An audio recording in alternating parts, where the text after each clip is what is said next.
এবার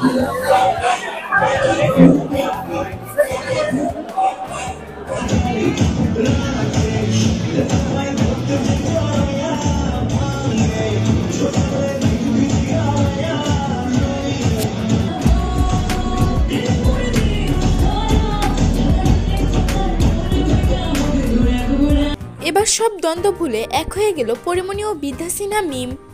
পরিমণি ও মিম দুজনকে জড়িয়ে ধরে চুমু খেলো। প্রিয় ভিউয়ার্স, এই বিষয়ে বিস্তারিত জানতে সম্পূর্ণ ভিডিওটি না টেনে দেখতে থাকুন। বেশ কিছুদিন আগে শরীফুল রাজ আর বিদ্যা সিনহা মিমের পরকীয়ার কথা শোনা যায় সামাজিক যোগাযোগ মাধ্যমে। এ নিয়ে অনেক সমালোচনাও হয়েছে সোশ্যাল মিডিয়ায় এবং মিমকে হেয় করে অনেক কথাই বলেছে পরি।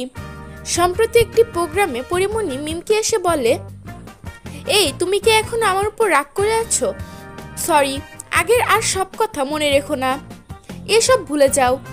আর তুমি আমার বাচ্চাকে ভালোবাসো না? এমন কথায় মিম বলে, হ্যাঁ আমি অবশ্যই তোমার বাচ্চাকে ভালোবাসি, তোমার বাচ্চাকে দেখতে তোমার বাসায়ও গিয়েছিলাম, এত তাড়াতাড়ি ভুলে গেলে নাকি? এ বলে দুজনকে জড়িয়ে ধরে চুমু খায়।